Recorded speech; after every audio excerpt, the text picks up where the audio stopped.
com quem tomou ele conselho para que lhe desse compreensão? Quem o instruiu na vereda do juízo, e lhe ensinou sabedoria, lhe mostrou o caminho de entendimento? Eis que as nações são consideradas por ele como um pingo que cai de um balde, e como um grão de pó na balança. As ilhas são como um pó fino que se levanta. Nem todo o Líbano basta para queimar, nem os seus animais para um holocausto. Todas as nações são perante ele como coisa que não é nada. Ele as considera menos do que nada, como um vácuo. Com quem comparareis a Deus? Ou que coisa semelhante confrontareis com ele? O artifício funda a imagem, e o ourives a cobre de ouro, e cadeias de prata forja para ela. O sacerdote idólatra escolhe madeira que não se corrompe e busca um artifício perito para assentar uma imagem esculpida que não oscile. Acaso não sabeis? Porventura não ouvis? Não vos tem sido anunciado desde o princípio? Ou não atentastes para os fundamentos da terra? Ele é o que está assentado sobre a redondeza da terra, cujos moradores são como gafanhotos. É ele quem estende os céus como cortina e os desenrola como tenda para neles habitar. É ele quem reduz a nada os príncipes e torna em nulidade os juízes da terra.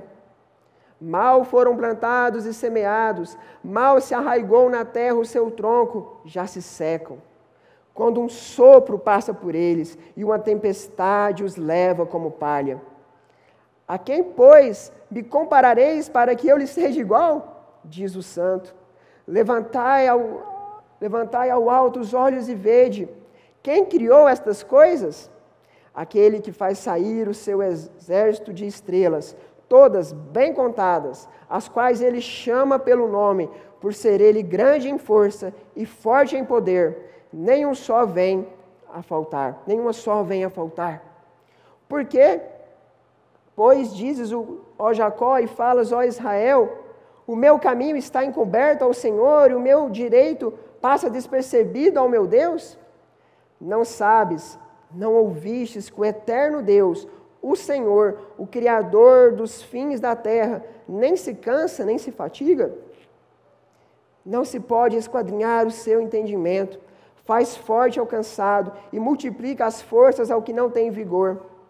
Os jovens se cansam e se fatigam, e os moços de exaustos caem, mas os que esperam no Senhor renovam as suas forças, sobem com asas como águias, correm e não se cansam, caminham e não se fatigam. É nesse texto que nós vamos meditar nesse momento. Esse texto é uma profecia do profeta Isaías para o povo de Judá. E o interessante desse texto é que Isaías ele não estava naquele momento do exílio, ele não viveu no momento do exílio, mas ele profetiza sobre o exílio. No capítulo 39, no capítulo anterior, Isaías, diante do rei Ezequias, quando o pessoal da Babilônia foi visitar o reino de Judá, Isaías alertou o rei Ezequias: olha, futuramente, esse pessoal da Babilônia, eles vão vir aqui, eles vão tomar os tesouros da casa do rei, da casa do seu palácio. Não vai ser no seu tempo, mas futuramente isso vai acontecer. E os seus descendentes, eles vão ser levados para a Babilônia como escravos. E foi justamente isso que aconteceu. Isaías então profetizou que isso iria acontecer. Então, não só os filhos do rei, os descendentes dele, mas praticamente todo o povo de Judá foi levado para o exílio, foi levado para a Babilônia e viveu exilados na Babilônia. E diante disso, esse povo começou a sofrer. Eles começaram a sentir falta das suas casas, falta de suas casas, falta da sua terra. Eles começaram a sentir falta daquela liberdade que eles tinham. Eles eram livres e agora eles são escravos. E nós observamos que aqui nesse capítulo 40, Isaías começa a profetizar uma esperança para o povo de Judá. Do capítulo 1 ao capítulo 39 de Isaías, nós observamos que Isaías está profetizando o juízo de Deus. Mas no capítulo 40, até o capítulo 55, ele começa a profetizar sobre esperança para o povo de Judá. E nesse capítulo, Isaías, sem ter vivenciado esse tempo, ele profetizou para o povo de Judá que Deus iria consolá-los. E eu quero te convidar, nesse momento, a partir desse texto, a identificar 3 formas de como Deus iria consolar o povo de Judá, e assim vamos perceber como Deus consola o seu povo e como isso se aplica a nós hoje, como isso serve para nós hoje. E o primeiro consolo de Deus que eu quero destacar com você, de acordo com esse texto, é que Deus consola perdoando nossas vidas. Deus consola perdoando nossas vidas.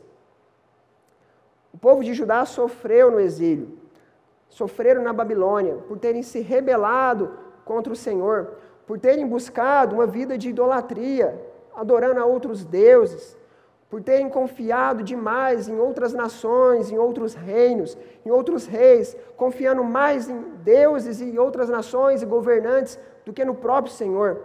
Eles confiavam muito no Egito naquela época. E diante disso, a punição para esse povo, a punição de Deus para esse povo, foi o exílio. E isso aconteceu. Isaías profetizou sobre isso e o exílio aconteceu, eles foram exilados. Mas veja que no versículo 1 desse capítulo, Deus já começa mostrando aquele povo: consolem, consolem o meu povo. O consolo de Deus estava para chegar sobre aquele povo que estava sofrendo. E esse consolo, ele vem pelo perdão de Deus. Veja comigo o versículo 2.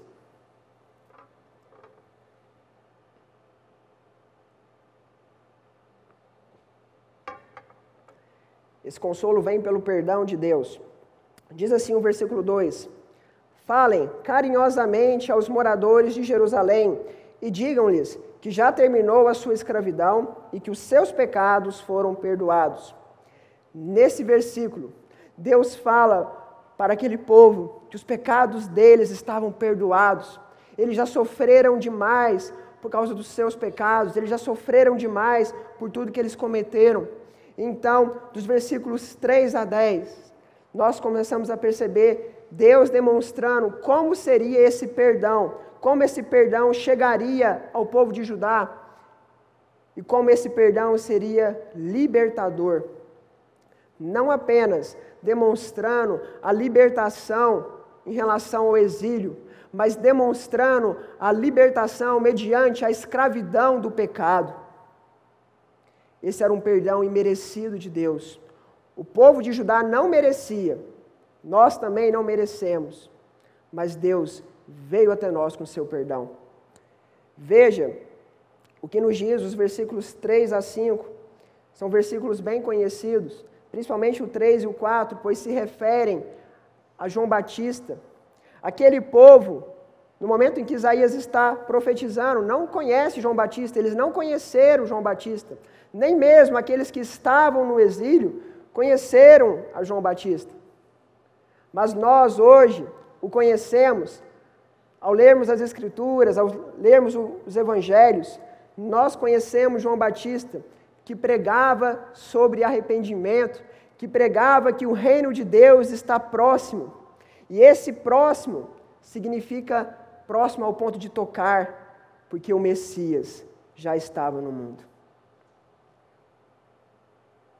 O próximo, então, significa justamente isso, ao ponto de tocar. E aí veja comigo o versículo 5, que diz o seguinte: a glória do Senhor se manifestará, e toda a carne a verá, pois a boca do Senhor o disse. Uau! O Messias, o Filho de Deus, que é 100% Deus, ele se fez homem, e ele veio sobre a terra. E as pessoas se encontraram com ele, as pessoas ouviram as suas palavras, as pessoas perceberam e viram a glória de Deus manifesta em Jesus. A glória de Deus foi manifesta em Jesus. E hoje, eu e você, nós não vemos fisicamente o Messias ainda, até que ele volte, mas nós o sentimos e nós o enxergamos mediante a palavra de Deus, mediante o que as Escrituras nos mostram. Pois ele veio, se fez homem, ele que é Deus, ele que é o Filho de Deus, e ele morreu naquela cruz, mas ele ressuscitou, ele está vivo. E nós hoje, através dele, através da sua glória, através do Cordeiro que foi morto e ressuscitou, nós provamos do perdão dos nossos pecados através de Jesus. Ele esteve morto, mas ao terceiro dia ele ressuscitou, e com isso o perdão dos nossos pecados foi garantido na cruz. Por meio da morte de Jesus, por meio da sua ressurreição, todo aquele que crê nele experimenta do perdão de Deus, do livramento da escravidão do pecado, do livramento da morte, pois Jesus venceu por nós. E os versículos 7 a 10 nos relatam justamente isso. Pois uma voz começa a dizer a Isaías o que devo clamar. Começa a dizer a Isaías para ele clamar. Então Isaías pergunta o que devo clamar. Não fica claro aqui se é um anjo ou se é Deus falando com ele. Mas veja a resposta dessa voz a Isaías. Diga que os seres humanos são como a erva do campo, são como as flores que se murcham com o sopro do Senhor. Ou seja, para o povo de Judá, não havia nada que podiam fazer com as suas forças para se garantirem diante do sopro do Senhor.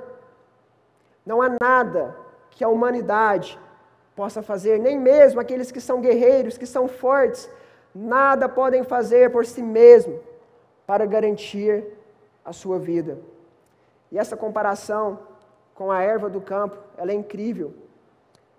Ela me chama muita atenção, pois de fato, talvez você que é jovem hoje, talvez que você se sente forte, com saúde, vai chegar um dia que você vai envelhecer e as dores vão surgir e doenças podem vir, enfermidades, fraquezas, as nossas forças vão se exaurindo, como uma flor murchando, e a vida ela passa como um sopro, e de repente tudo já está seco, e o nosso coração, ele para de bater. Essa é a vida humana. Nós somos como a erva do campo, mas não era para ser assim, porque Deus criou um mundo bom e perfeito, e essa realidade que a humanidade experimenta hoje, é tudo consequência do pecado, da rebelião do homem contra Deus, e o salário do pecado é a morte. Porém, a palavra de Deus permanece para sempre, e Deus é bom, Ele é misericordioso, e desde a queda no próprio Éden, Ele já providenciou a redenção, Ele já prometeu como seria a redenção, Ele já prometeu que um dia viria um descendente de Adão, e esse esmagaria a cabeça da serpente.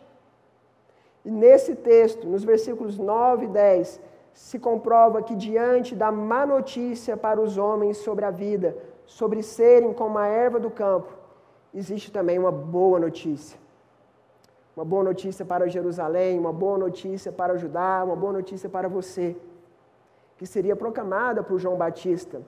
Aqui está o seu Deus. Aqui está o seu Deus. Aquele que vem com braço forte, que governa com braço forte, Ele conseguiu a vitória conquistada na cruz, que nos garantiu sobre o poder do pecado, nos livrando assim do poder da morte. Portanto, Deus consola o seu povo perdoando. Recebemos assim um perdão imerecido de Deus, nós não merecemos esse perdão, mas há um consolo eterno para as nossas vidas, através do perdão de Deus. Talvez você que está me ouvindo aqui hoje, talvez você que está me ouvindo em casa, o consolo que você precisa nesse momento é justamente esse: perceber ou se lembrar que os seus pecados já foram perdoados na cruz. A glória já se manifestou, Ele já veio, Ele está em nosso meio, Ele está vivo. Ele ressuscitou. E talvez você precisa desse consolo, porque você se sente para baixo, você se sente mal pelos seus erros cometidos, seja agora, recentemente, ou seja no passado. Você sabe que é perdoado. Você que já é um filho de Deus. Mas muitas vezes você é acusado por Satanás. E as coisas começam a dar errado na sua vida e você começa a pensar, isso está acontecendo porque eu pequei lá atrás, porque eu fiz isso, eu fiz aquilo. O pecado gera, sim, algumas consequências, mas Deus é bom. Deus é bom. E a sua bondade é manifesta no perdão dos nossos pecados, através de Jesus. Talvez você hoje se sente indigno. Você olha para você e pensa, eu sou indigno, eu sou como a erva do campo. Mas Deus te fez digno. Essa é a verdade sobre a sua vida. Não pelo que você fez, mas porque Deus te fez digno através do sangue de Jesus, que te lavou e te purificou de todos os pecados. Não só de alguns, mas de todos. Portanto, tome a postura correta sobre a sua vida, a postura de santo, a postura de filho de Deus, pois esta é a verdade sobre a sua vida. E Deus te consola, perdoando.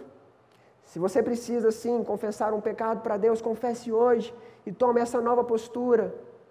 Se você ainda não se rendeu a Ele, faça isso hoje. Ele está te esperando para te perdoar. Jesus já pagou o preço por você. E Deus nos consola perdoando. Essa é uma realidade para as nossas vidas por meio de Cristo Jesus. O segundo consolo que eu quero te mostrar nesse momento, que esse texto nos ensina, é que Deus consola o seu povo através do cuidado. Deus consola cuidando das nossas vidas. Deus consola cuidando das nossas vidas. Veja comigo o versículo 11. Como pastor, apacentará o seu rebanho. Entre os seus braços recolherá os seus cordeirinhos e os levará no seio. As que amamentam, ele guiará mansamente.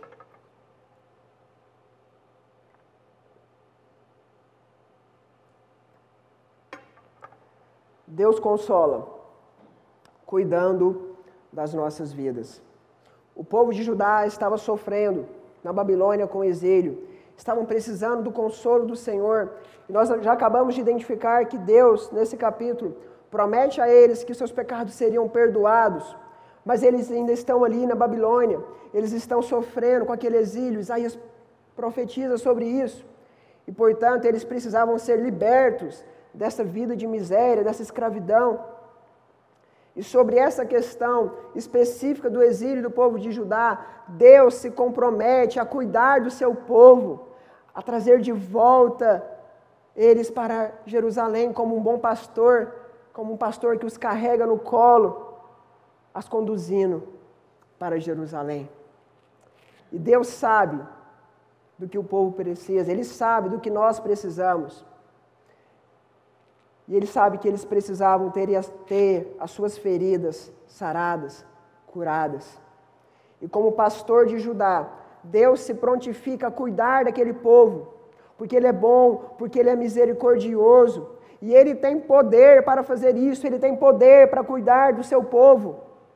E é por isso que nos versículos 12 a 26 de Isaías 40, nós observamos Deus demonstrando que Ele tem poder para cuidar do seu povo, que só Ele pode todas as coisas e que ninguém se compara a Ele.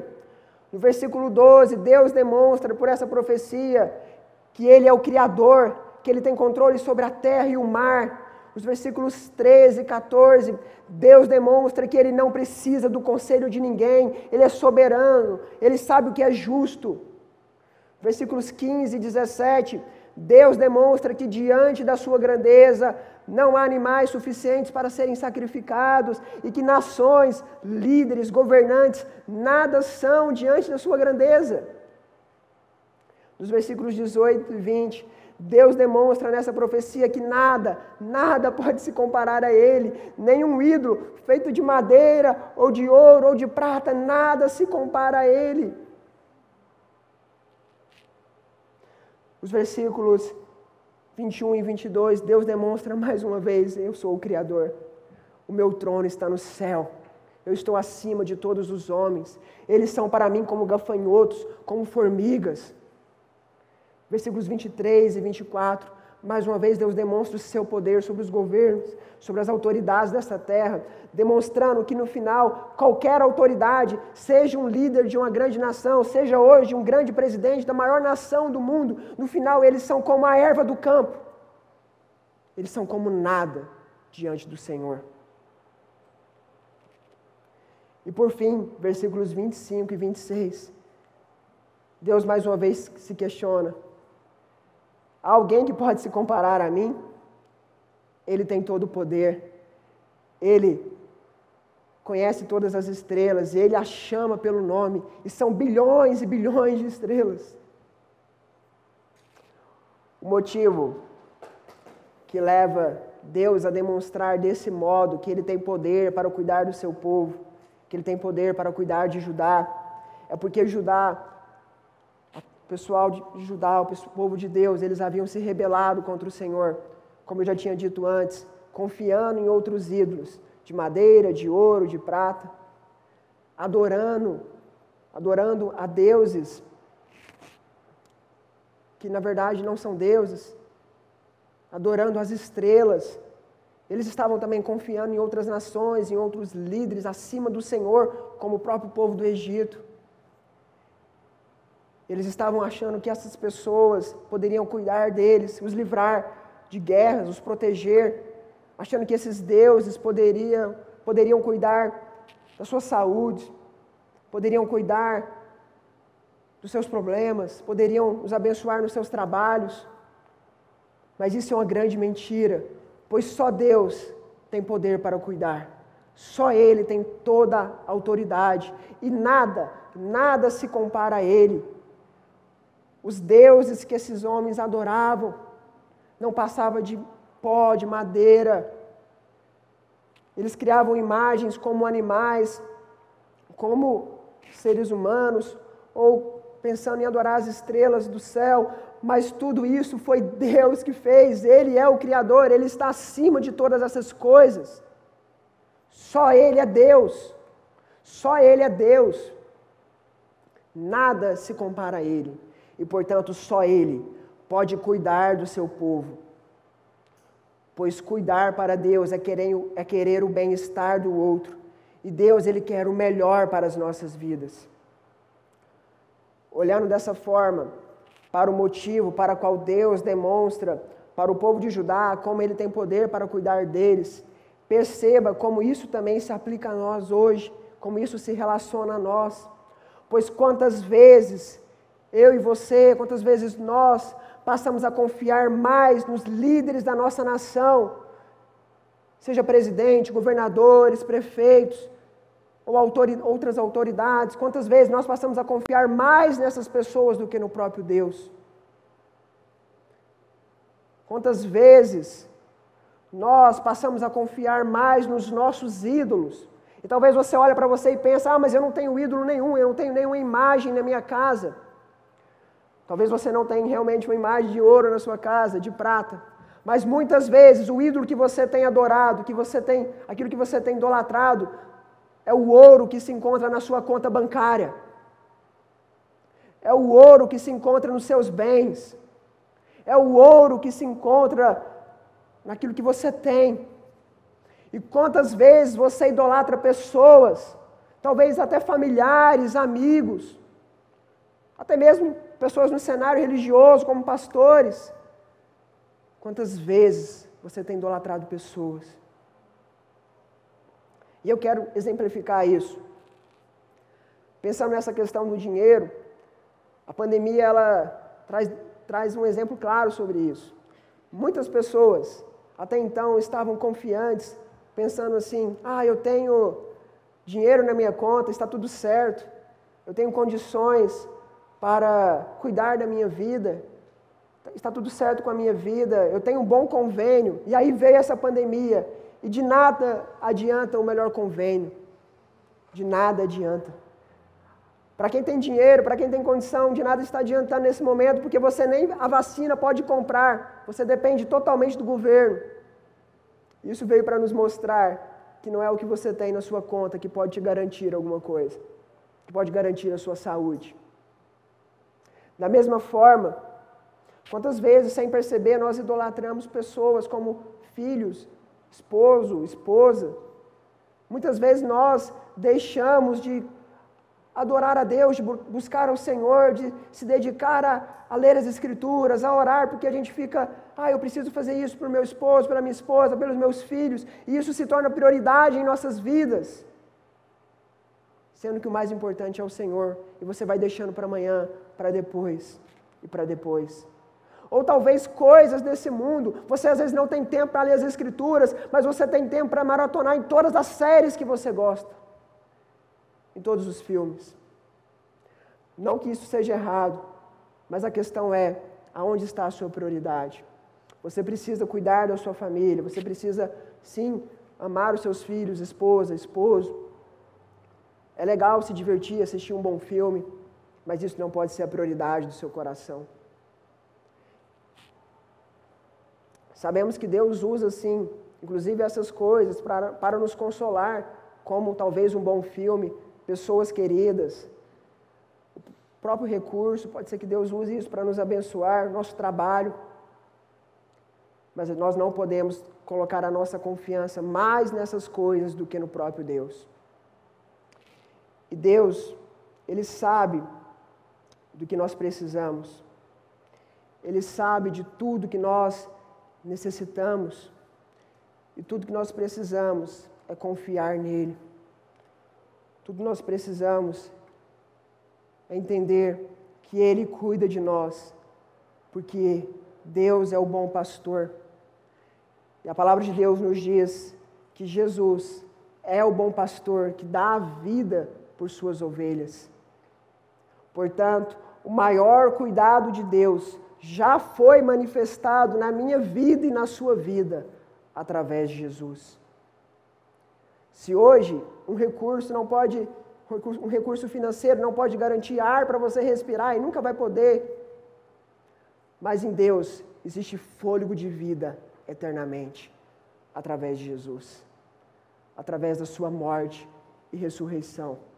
Jesus nos garantiu fôlego de vida eternamente. A morte não tem poder sobre as nossas vidas. E esse é o maior cuidado de Deus sobre a minha vida e sobre a sua vida. Portanto, Deus nos consola cuidando das nossas vidas. Ele sabe do que nós precisamos e Ele cuida desses detalhes. Mas o mais importante já nos foi garantido em Jesus. Fôlego de vida eternamente. E por fim, eu quero destacar com você o último consolo que esse texto nos ensina. Deus consola, renovando nossas vidas.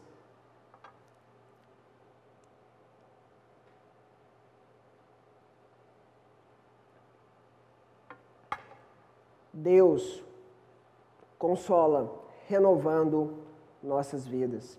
O povo de Judá, eles estavam sofrendo e muito com aquele exílio. Então eles começam a questionar a Deus. Veja comigo o versículo 27. Por que, pois, dizes, ó Jacó, e falas, ó Israel, o meu caminho está encoberto ao Senhor, e o meu direito passa despercebido ao meu Deus? O povo ele começa a questionar o Senhor. Eles começam a se perguntar, diante de tanto tempo sofrendo no Egito, Deus, onde está o Senhor? Será que o Senhor se esqueceu de mim? É como se eles estivessem questionando a Deus dessa forma. O Senhor não está vendo que eu estou sofrendo? O Senhor não está observando as minhas dores, o meu sofrimento? O Senhor não tem percebido isso? Deus, será que o Senhor é como outros deuses? Eles começaram a se perguntar dessa forma, deuses territoriais que aquele povo idolatrava, que ficam somente em algumas regiões. Será que será que o Senhor é dessa forma? Então eles começam a questionar a Deus, porque eles estão exaustos, eles estão cansados, eles estão fracos, eles não aguentam mais aquele exílio, quanto tempo já se passou? E eles começam a pensar, Deus não se importa mais conosco, Deus não tem se importado mais com as nossas vidas. E diante desse questionamento, veja o que os versículos 28 e 31 nos mostram, a resposta de Deus para essa inquietação do seu povo. Não sabes, não ouviste que o eterno Deus, o Senhor, o Criador dos fins da terra, nem se cansa, nem se fatiga. Não se pode esquadrinhar o seu entendimento, faz forte ao cansado e multiplica as forças ao que não tem nenhum vigor. Os jovens se cansam e se fatigam, e os moços de exaustos caem. Mas os que esperam no Senhor renovam as suas forças, sobem com asas como águia, correm e não se cansam, caminham e não se fatigam.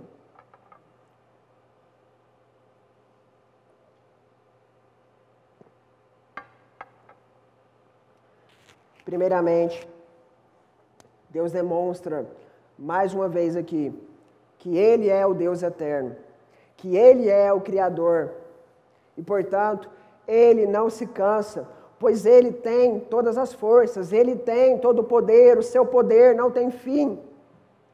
Ele é o Deus que tem forças e Ele é o Deus que nos dá força. Ele dá força aos que estão cansados, aos que estão fracos, só Ele pode dar forças. Calvino comenta que é somente os que sentem e admitem sua debilidade que podem valer-se dessa dádiva. Quantas vezes nós nos sentimos fracos e aí percebemos Deus agindo com poder, fortalecendo. Isso é um presente de Deus. Isso é maravilhoso. E Deus demonstra nos versículos 30 que até mesmo aqueles que são fortes, aqueles que são jovens, como os guerreiros daquela época, eles também se cansam, eles ficam fracos. Mas no versículo 31, Deus demonstra que os que confiam nele, os que esperam nele, os que esperam no Senhor, recebem forças como águia e podem correr e podem andar sem perder as suas forças. Nós já vimos aqui que Deus consola pelo cuidado, querendo o nosso bem-estar, querendo o bem-estar do seu povo. E agora se faz importante entender a diferença de Deus consolar renovando as nossas forças, pois esse renovando se relaciona justamente a dar forças, a fortificar, ou em outras palavras, a encorajar. Quantas vezes na vida nós precisamos de coragem? E essa coragem vem do Senhor. Portanto, Deus consola cuidando, mas isso não significa que você não vai passar por momentos difíceis aqui na terra, que você não vai encontrar dificuldades. E o exílio é um grande exemplo disso. Aquele povo sofreu, eles foram escravizados. Sabemos que o exílio veio como consequência do pecado deles. Eles procuraram isso. Quantas vezes o Senhor os alertou para se arrependerem? Mas eles procuraram um caminho de desobediência, fazendo aquilo que desagrada ao Senhor. E muitas vezes nós passamos por algumas coisas que vêm sim, de certa forma, por nossas escolhas, por caminhos tortuosos, caminhos de pecado. Coisas que às vezes nós fazemos que desagradam a Deus. Eu quero exemplificar isso para você, para ficar claro. Um exemplo simples. Até mesmo para quem não é cristão. Como um exemplo para isso seria o alcoolismo. Quantas pessoas estão sofrendo com o alcoolismo e aí tem problemas em casa com as suas famílias, brigas com filhos, com esposa, com pais. Quantas pessoas sofrem com isso porque escolheram esse caminho, têm escolhido esse caminho torto, esse caminho que não agrada a Deus. E aí também tem problemas em relação a questões financeiras, pois gasta dinheiro com a bebida, mas não tem condição de pagar as suas contas, então começa a se endividar. Quantas pessoas sofrem com isso por questões de enfermidades, pelo consumo exagerado do álcool, enfermidades que o álcool gera em suas vidas. Muitas pessoas sofrem assim por terem escolhido esses caminhos. Mas também, não só por consequência dos nossos erros, mas nós temos muitas lutas nessa vida. Porque o mundo sofre devido à queda. Todo mundo sofre devido à nossa rebelião, devido à rebelião do ser humano. E é por isso que doenças, enfermidades, o caos no mundo se instalou por causa do pecado, por causa da desobediência humana. E a própria pandemia é um grande exemplo disso. Deus criou um mundo bom e perfeito. Não era para existir doença, não era para existir enfermidade, não era para existir a morte. Mas o pecado trouxe essas consequências para o mundo. Mas em meio a esse caos gerado pelo pecado, Deus demonstra o seu consolo com bondade e amor, renovando as nossas forças, renovando as forças do seu povo. No caso do povo de Judá, que sofria no exílio, Deus renova a força deles, os levando de volta para Jerusalém. Veja, o Salmo 126 nos diz: quando o Senhor restaurou a sorte de Sião, ficamos como quem sonha. Então a nossa boca se encheu de riso e a nossa língua de júbilo. Então entre as nações se dizia: grandes coisas o Senhor tem feito por eles. Naquele momento, a alegria daquele povo foi restaurada. O consolo do Senhor veio sobre a vida deles, porque Ele renovou a força deles. Ele renovou a força daquele povo, os levando de novo a Jerusalém. Porém, existe uma renovação incomparável que o Senhor tinha para o povo de Judá e para nós, para o seu povo. Uma renovação através, mais uma vez, da morte e ressurreição de Jesus. Renovação que só é possível porque o perdão de Deus, o primeiro consolo, chegou até nós. E assim nós fomos purificados pelo sangue de Jesus. E mediante a isso, nós recebemos o Espírito Santo que habita em nós. Que habita dentro dos nossos corações, renovando e revigorando cada detalhe do coração do homem, daqueles que creem em Jesus. Não significa que dificuldades não vão existir. Jesus nos disse isso: no mundo passais por aflições, vocês vão ter aflições, mas tem de bom ânimo, porque eu venci o mundo. E é assim que o Espírito Santo renova o nosso coração, nos fazendo lembrar das palavras de Jesus, nos fazendo lembrar daquilo que as Escrituras nos mostram. Pois Ele, o Espírito Santo, Ele é o Consolador, e Ele está dentro de nós, dentro daqueles que são seguidores de Jesus. Quando estamos cansados, quando nos sentimos sem força, é o Espírito Santo que nos faz lembrar dessas palavras. As palavras de Jesus: vinde a mim, todos que estão cansados e sobrecarregados, e eu vos aliviarei. E também das palavras do Pai para Josué: seja forte e corajoso, não temas, nem te espantes, porque o Senhor, teu Deus, é contigo por onde quer que andares. Deus nos renova, nos encorajando. E quantas vezes na vida você se sentiu cansado, se sentiu sem forças, suas forças foram embora. Nesse ano, eu me senti assim. Quando eu e minha esposa, descobrimos que o nosso filho era incompatível com a vida, aquele momento foi muito difícil. Naquela sexta-feira, minha esposa não parava de chorar, ela não queria sair da cama, e por fora eu tentava demonstrar força para ela, mas por dentro eu estava quebrado. E eu começava a me questionar: Deus, por quê? Por que o Senhor permitiu isso? Logo a minha esposa, que tanto sofreu na vida, que num período de 2 anos, perdeu o irmão, depois a mãe, depois o pai. E agora o Senhor vai dar mais um luto para ela, mais uma perda.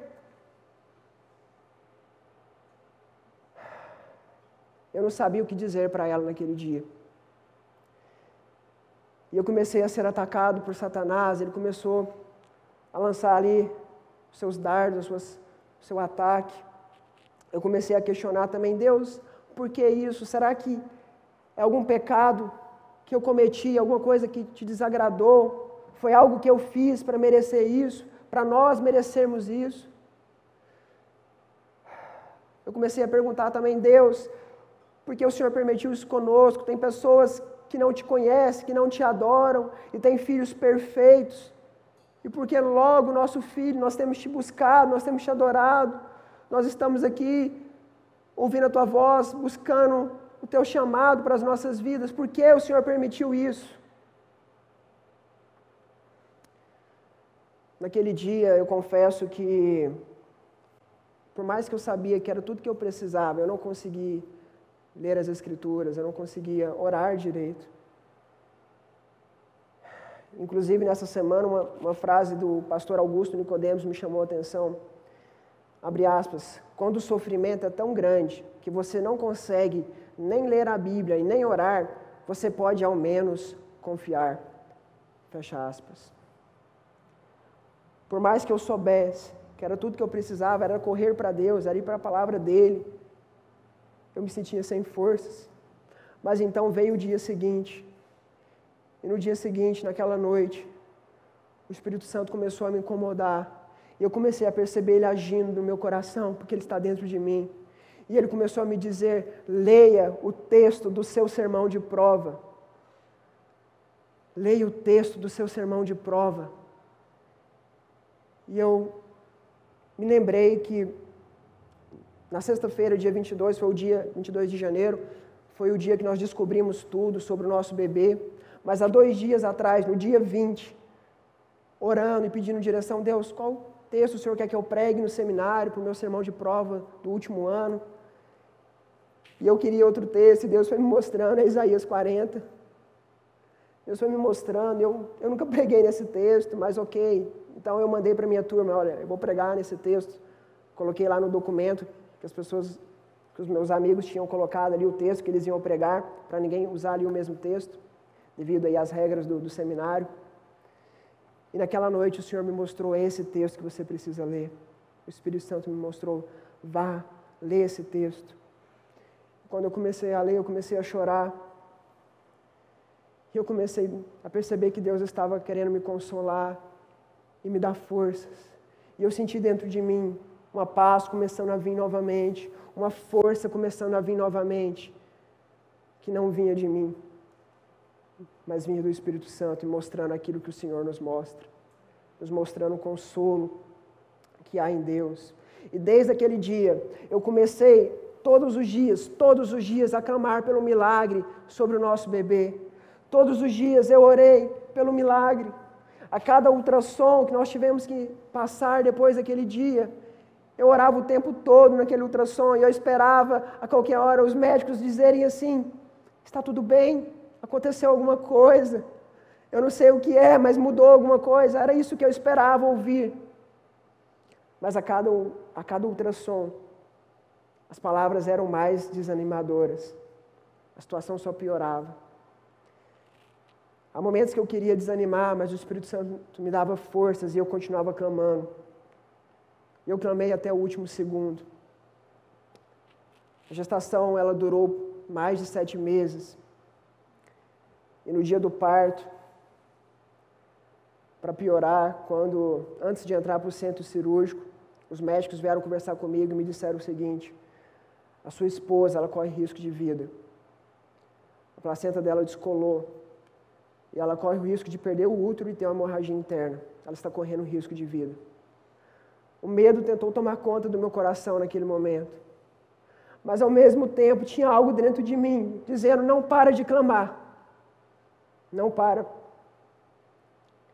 Então, rapidamente, era madrugada, para quem deu tempo, eu mandei mensagem, ore por nós, porque nós vamos entrar no parto agora. E durante o parto, Deus me deu forças para segurar a mão da minha esposa. E eu passei o tempo todo clamando. E orando. Pedindo, Deus, nos visite nesse momento. Eu clamava pelo milagre na vida dela. Eu clamava pelo milagre sobre o nosso bebê. E não foi fácil. Eu orava em voz alta, os médicos, os enfermeiros, estavam todos me ouvindo naquele momento.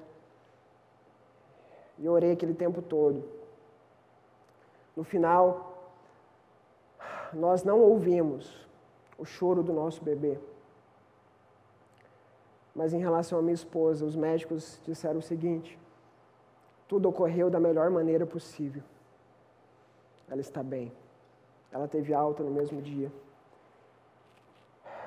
Nós tivemos um tempo com o nosso bebê, nós podemos tocá-lo. E no mesmo dia ele foi enterrado.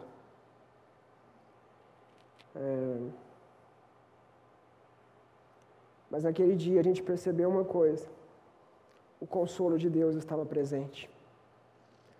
Naquele dia Deus usou tantas pessoas para nos consolar. Amigos aqui da CPV, por qual eu tenho uma enorme gratidão. Amigos do seminário, amigos de Campinas e Uberlândia. Uma amiga da minha esposa, com o seu esposo, veio correndo de Uberlândia. No mesmo dia eles chegaram aqui, ficaram um tempo conosco. Familiares nos consolando. Deus usou cada pessoa, Deus usou enfermeiros daquele hospital. Eu me lembro de enfermeiros abrindo a porta do quarto no qual nós estávamos, e eles chegavam ali para dizer simplesmente o seguinte: eu fiquei sabendo do caso de vocês, e eu só vim aqui para dizer uma coisa: Deus tem um propósito em tudo, e Ele está cuidando de vocês. E não foi um enfermeiro, foram 3, 4 que chegaram e disseram essas palavras para nós. Tem hora que eu até me pergunto, será que eram pessoas mesmo? Vai que era algum anjo? Mas Deus estava nos consolando. E eu imaginava, eu pensava que se isso viesse a acontecer, se o milagre não acontecesse, eu imaginava que minha esposa ali ia ficar igual no primeiro dia que ela descobriu, chorando e chorando. Mas dentro do hospital, eu pude ver no olho dela, nos olhos, na boca dela um sorriso. Ela estava sorrindo mesmo em meio àquele caos. Ela estava numa paz que nós podemos ter certeza. É só Deus quem pode dar isso. É só Ele quem pode consolar dessa forma. E eu confesso,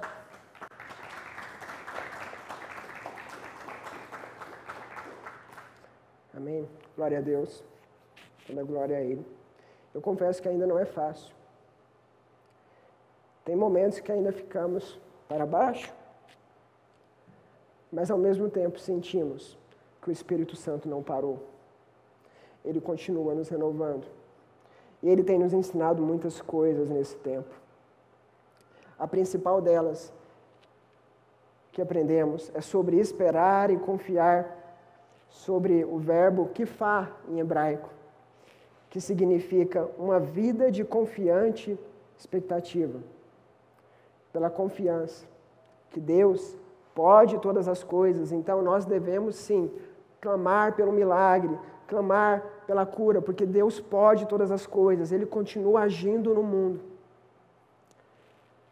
Mas nós não podemos exigir de Deus a nossa vontade. Eu sei que Deus poderia curar o nosso filho.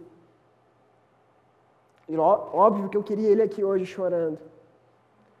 Mas Deus tem um propósito em tudo. Ele tem um propósito nessa história. E no meio disso Ele está agindo. Em mim, em minha esposa todos os dias, nos renovando e nos fazendo viver uma vida de confiante expectativa, de total dependência dEle, não das nossas forças, porque somos como a erva do campo, mas das forças que vêm dEle. Pela confiança e espera da volta de Cristo, daquele dia quando Cristo vai voltar e não haverá mais dor, não haverá mais sofrimento ou morte, porque Cristo já venceu por nós. Talvez hoje você está precisando desse consolo, você que está aqui, você que está me ouvindo, você tem se sentido fraco, sem forças, você não aguenta mais essa pandemia. Até quando isso vai durar? Você não aguenta mais as brigas que há entre os seus pais em casa. Você não aguenta mais as brigas com a sua esposa ou esposo, os seus filhos que têm gerado problemas para você, dificuldades, lutas, dores. Você não tem aguentado mais.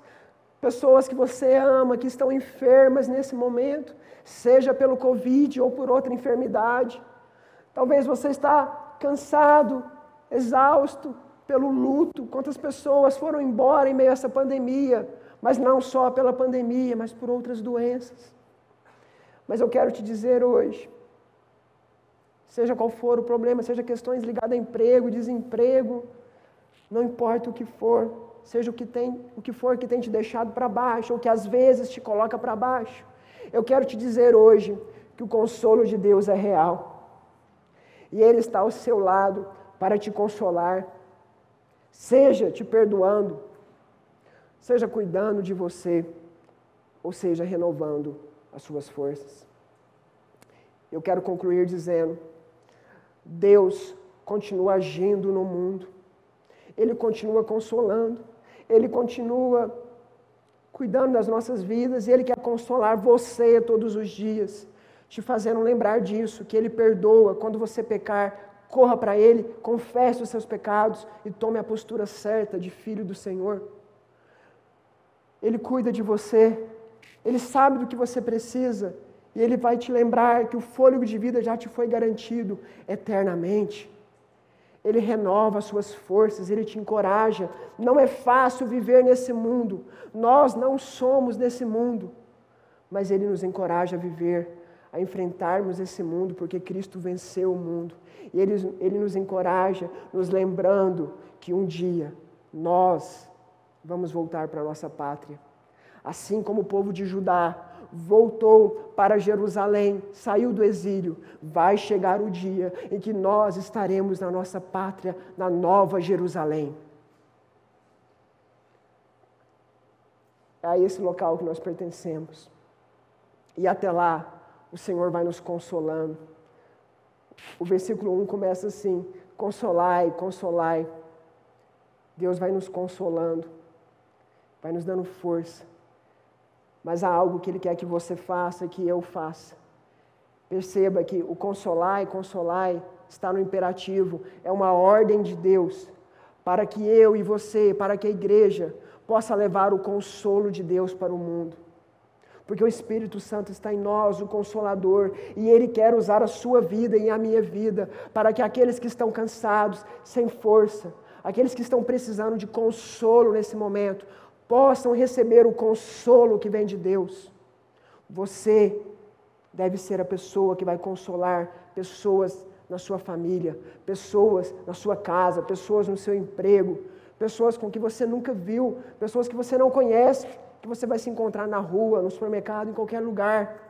Deus quer te usar para consolar.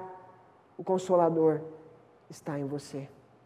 E há pessoas esperando nesse momento ouvir que em Jesus, através de Jesus, existe alívio para as suas dores, alívio para o seu cansaço, através do amor dele. Portanto, seja onde for, seja aquele que leva a mensagem viva do consolo restaurador que só o Senhor pode dar. Eu quero orar com você nesse momento. Feche seus olhos. Talvez você que me ouviu aqui, ou que me ouviu em casa,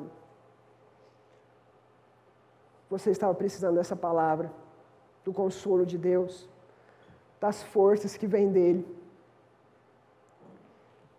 Nesse momento o Espírito Santo está dizendo para você: eu estou aqui, eu já te perdoei, se arrependa, mude a sua postura.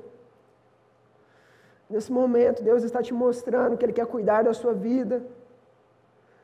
Talvez tenha faltado algo, mas Ele é bom, Ele está vendo as suas dores, Ele cuida. Talvez você está se sentindo sem coragem, sem força para viver nesse mundo. Ele está aí para te dar forças nesse momento. Eu quero orar com você agora. Pai, o Senhor é bom, o Senhor é maravilhoso. Nós não merecemos o Teu consolo, nós não merecemos, Deus, nós não merecemos, mas o Senhor é bom, o Senhor é misericordioso, e o Teu amor se manifestou em Jesus, que veio ao mundo, que se esvaziou, que se fez homem, que morreu na cruz. O Teu Filho morreu por nós. Não merecemos, Deus, o Teu amor, mas o Senhor nos ama tanto, que o Senhor nos fez digno. Pelo Teu amor nós somos dignos, não pelo que fazemos, mas por aquilo que o Senhor faz, por aquilo que o Senhor fez. Deus, eu te peço nesse momento, visite cada coração.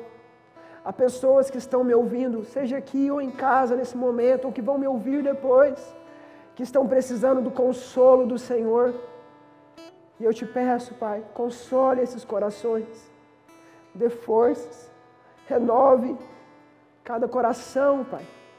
Visite com o Teu poder e amor. Ah, Deus, que esse momento seja um momento de restauração. Restauração talvez em casamentos, em casais que estão brigando, em pais e filhos que estão se desentendendo, precisando do Teu amor nesse momento. Visite, Pai, visite com o consolo do Senhor, cuidando dessas famílias, restaurando a força dessas pessoas.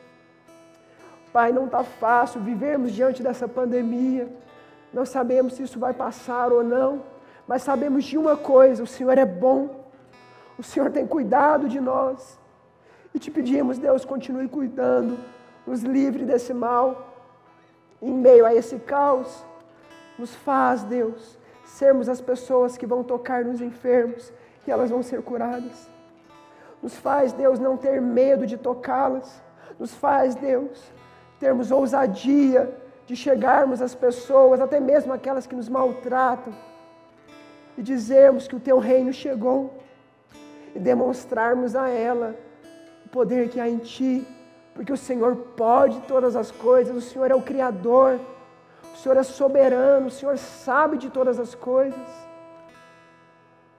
Nada se compara a Ti. Usa, Deus, cada vida que está aqui, usa a vida de cada um que está me ouvindo, para levar o consolo do Senhor. Ah, Deus, aqueles que não Te conhecem, que nesse momento haja conversões, que o Espírito Santo venha habitar em corações nesse momento, que pessoas possam nesse momento crer no Senhor, crer em Jesus, se entregar a Ti. Ah, Espírito Santo, convença corações nesse momento, convença, restaure vidas. E obrigado, Deus, pelo Teu consolo. Obrigado pelas Tuas forças. Obrigado, Deus, pela expectativa que temos de viver reconhecendo que nós temos fôlego de vida eterno e que já que hoje nós provamos das realidades do céu na terra pelo Teu Espírito em nós. Nos dê mais ousadia, mais força e nos encoraje todos os dias a vivermos a missão, experimentando do consolo do Senhor e levando o consolo do Senhor. No nome de Jesus. Amém.